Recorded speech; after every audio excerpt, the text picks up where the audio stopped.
Hello everyone. I hope you have enjoyed Van Gogh, and I will try to make this video shorter since I've gotten requests for short videos. And I have one request of you. Just like I said in that email, please clean up the art room, fully put everything away, and just be sure when you put the laptop away, put the laptop cord in the bag. I had an incident where we didn't know where the cord was, and it had been thrown on top of one of the cabinets. I guess somebody hadn't put it away, and then maybe just the other art teacher for middle school put it up there, or maybe one of the cleaning staff. I don't know, but let's just turn off the laptop, put it away with the cord in the bag, put it back in the cabinet, and that will be awesome. So we all know where it is and can do our presentations. So let's look at Warhol. Let's just quickly go through and go through the project. So Andy Warhol.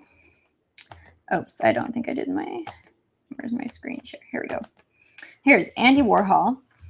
He was, I did not find him very likable as I was researching him, but that doesn't matter. I think that it's interesting, if nothing else, for nothing else, and maybe you're a huge Warhol fan, but I think for the kids, interesting just because it's so different from many of the things that we have looked at and art products that we've done.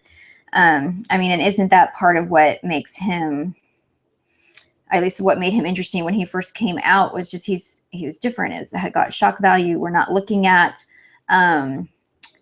painting landscapes and people, and we're painting things, consumer objects for the most part, and celebrities, and just it's not it's all about mass production in a way where the artist is always about like his unique creation. He is definitely going against the definition of what art and an artist has been. So here is Andy Warhol. Here's a photograph of himself, and later on in life, I didn't put one of the later pictures of him, but he was a character. He had these wigs that were, he would get the wigs cut, like he would wear the wig and go to the hairdresser and get the wig cut, and like he just would not be seen without his wig. These like just kind of tousled platinum wigs, and he was just a character.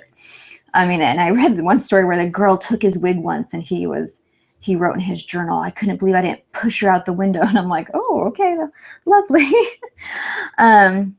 Anyways, his wigs were very important to him, but you don't need to necessarily include that. I just think he's an interesting guy, but this is a flattering picture of him. So we put this one up. So, I mean, he was born to immigrant parents from Slovakia. His last name was Warhola, and it got changed. Glamour magazine printed it without the A once, and he just at the end he decided he liked that, so became Andy Warhol. And an interesting thing about him, when in third grade he became very sick, was in bed a lot, and that's when he started drawing and collecting pictures of movie stars. And he loved celebrities, and he kind of became one. Like, he was a famous artist in his lifetime. This is the antithesis of Van Gogh in so many ways.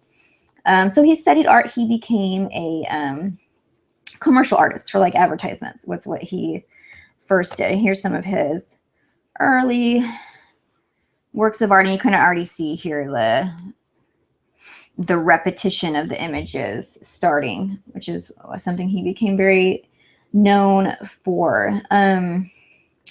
So during the 1960s is when these are some from the 50s, but you can see like kind of his wild colors.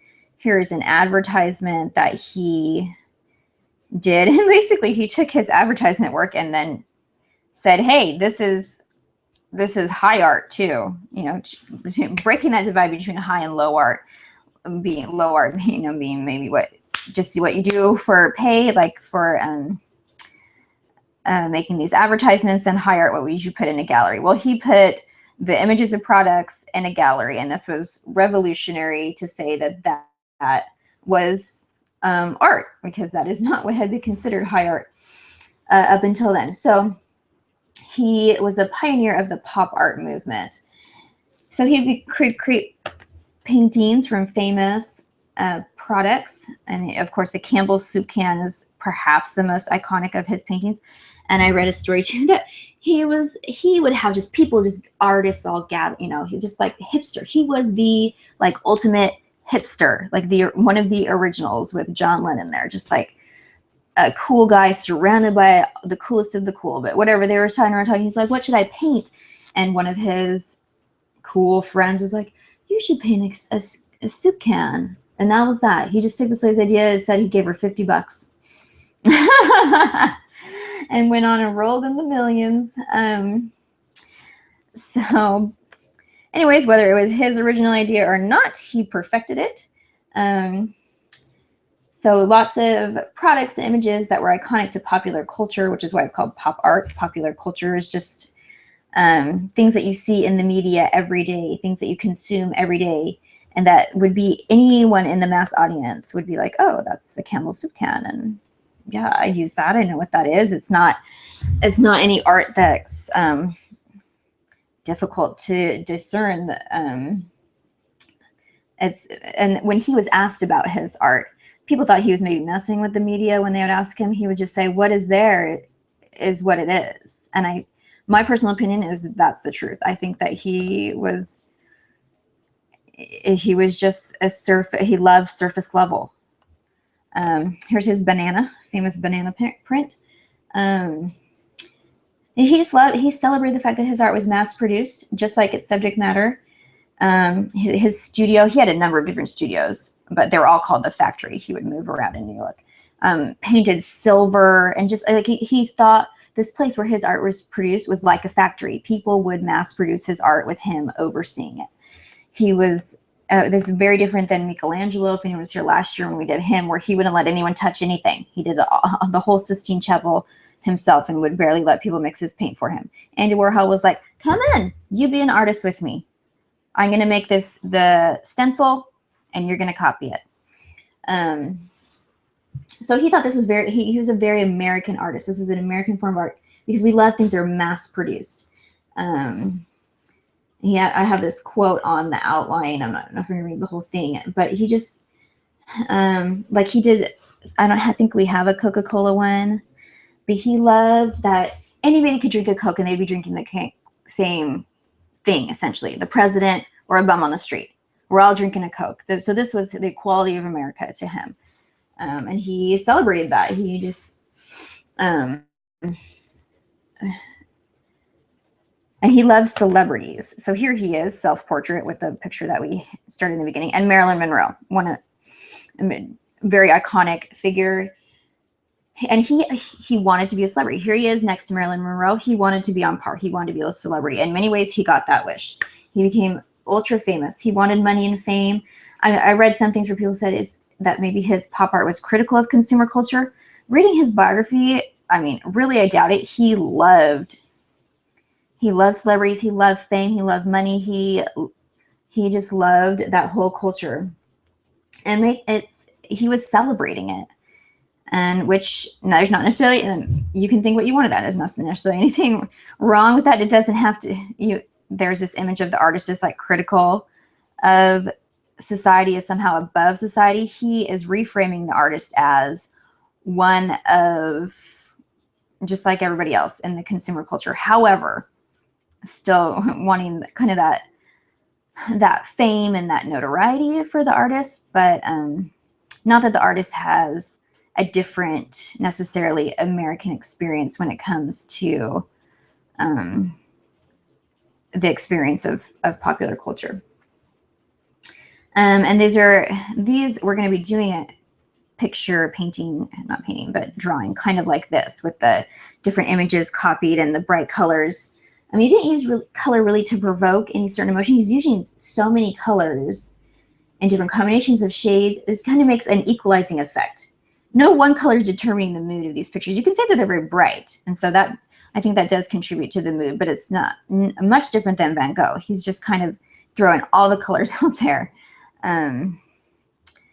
Again, it kind of having like an equalizing effect, like consumer culture has that equalizing effect where everybody can drink the same Coke and everyone can be equal in that way. Okay, same idea in his art with the colors, having like no one color is popping out really above another. These flowers. So this is not necessarily related to this picture, but he did a lot of series, like you'll see Flowers too. Like he did lots of different flower series, lots of celebrity series, Elvis series. He did the Last Supper series, where he'd do a bunch of different paintings on the same subject. I mean, I didn't describe more the way he had a silk screen process where he would make like the stencil. So for this flower or this banana or the Campbell soup can, and paint or ink would just be pressed through the stencil and to reproduce the image. And so anybody could take his stencil and make these, and he would have people, like I said, in his factory just producing these en masse. And there's a good quote from him. It says, Warhol's art was so easy to reproduce that he often had assistants creating his paintings for him. He explained his methods in this way. In my artwork, hand painting would take much too long. And anyway, that's not the age we're living in. So his methods were representative of what he sees as the modern age. Modern art should be mass produced just like modern culture is. Okay, so we talked about his series of arts. And he also went into film. I mean, very avant-garde. One of his films was a man sleeping for 6 hours. One other, a man eating a mushroom for 45 minutes. He's just trying to reframe everyday objects and occurrences and make you see them as art instead of as everyday objects. So let's see. And a lot of these, you can just kind of talk about, look at these examples. Like, what is art? See, like Mona Lisa, there's a classic painting by Leonardo da Vinci, and he just kind of takes it and redoes it a little bit and calls it his own. I mean, so pictures of shoes. I mean, this could easily be like an advertisement. Why is this art? What made the dollar signs? And he loved money. He's not beating around the bush here. He's being very forward about this is what it is. Money. Mickey Mouse. So this is just nice. Yeah, he didn't come up with this image. It's just a celebration of an image that is in popular culture. So I'm just talking about what is, if you have me in older classes, talk about what do you think makes something art? Why is this art? I don't have an answer for you, but I think that it's hard to not discuss that with Andy Warhol. I mean, if you have the younger kids, you don't necessarily need to go there, but I think the older kids, it's going to occur to them like, hey, why is this guy so great? And you can discuss that. I don't have strong feelings about, I think that he is important because he took art in a different direction that really took hold. And I think the project is going to be fun, but whether I think he obviously had artistic talent, but, in my personal opinion, he might not deserve the place as an artist in history that he has gained for himself. But he definitely is a reflection of, the changing times, the modern era where, just the mass production really did change the way that we see images and value an artistic image, because anything can be reproduced over and over again. So he died at age 58 due to complications from a surgery, which was very sad because he always feared the doctor, and then he finally went in, and lo and behold, they did do him in, because the reason he died is they were not monitoring him properly. So that's very sad. So he continues to be celebrated today for his innovations and conflating art and everyday life. And recently, his silver car crash painting sold for $105 million. His triple Elvis for $82 million. I wrote, Warhol would have been very pleased, and he would have, because he was not any sort of struggling artist. He was surrounded especially in the 70s, just at the center of celebrities going in and out of his factory, and he was a famous guy. He promoted his image very well. So let us get to the project. Sorry, if you're a really Warhol fan and you have something else you want to add, or you feel like I left something out, let me know. I'm not trying to not do him justice. And if you just Google like Andy Warhol quotes, man, he had a lot of real winners. interesting things to say. And I'll show you this. Here, let me get out of there. So I have this Andy Warhol coloring book. This is where I took the images for the art project. I mean, they're art project. They are what, public domain basically now. But the back's, this is going to be backwards for you maybe. It says, art is what you can get away with. This is an Andy Warhol quote. So there you go. That was the way he operated. It was kind of a fun art game of what can I make art.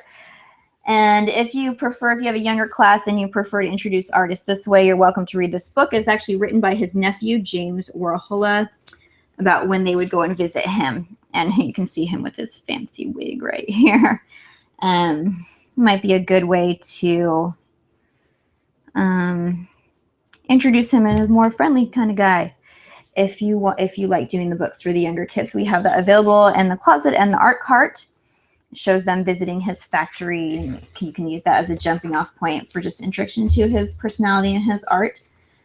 So this is an old copy of the project because this was done about 6 years ago. Anyone remember Principal Frank Luzage? This is a picture of him. They did some photos and did these. I think that's weird. You're going to simplify. I think this looks great. But what we're going to do is we are going to have a sheet of tracing paper. Every kid's going to get a sheet of tracing paper and some stencils. These are, they can do tomato soup can, banana, his daisies, yeah, picture of a guy, picture of Warhol himself with them sweet hair, Mona Lisa.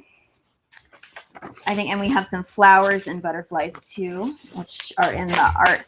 So I have a bunch of these printed and cut out. So you can choose to just have a bunch of them on each desk and the kids can just choose which one they want to do. You can choose, hey, I just want my whole class to do Mona Lisa, in which case you'd have to take what's in the closet and make some copies. The copy code is in your notebook that you were given at the beginning. So you can make copies so everyone is doing the same thing. That's totally up to you.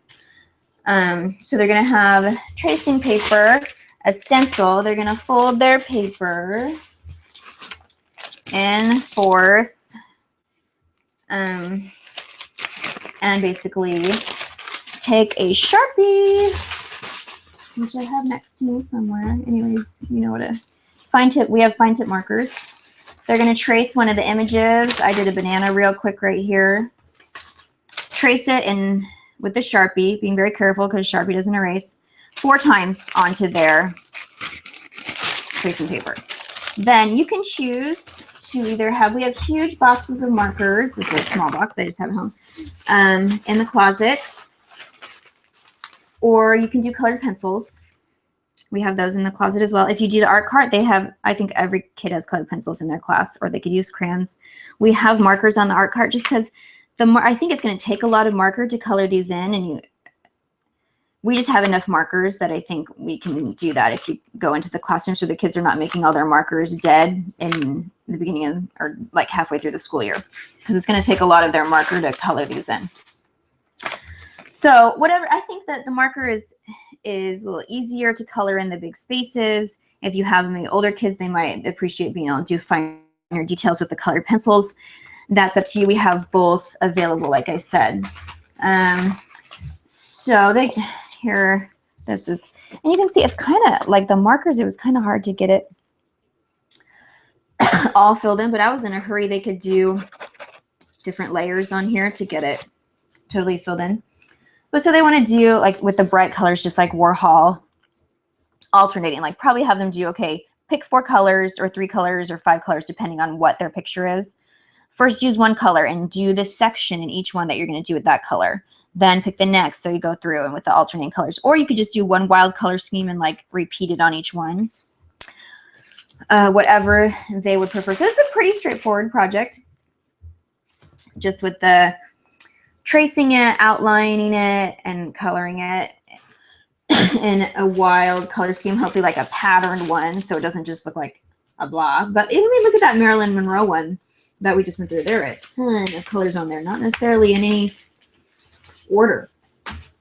If they finished early, we have some copies that they can just color from the coloring book, or you can look through here. And if you want to do a different stencil or to have a different thing for them to color, sorry, when they're done, then you're welcome to make copies out of this book. It will be in the cabinet in the art room because I only have one of these coloring books. So that's basically it. Hopefully this was short to make everybody happy. So email me, call me if you have any questions or hiccups. I think things went pretty smoothly with Van Gogh. You guys are awesome. And hopefully I'm still learning how to do my job, so please be patient with me. And if there's something you need me to do, just let me know. So thank you. Talk to you later.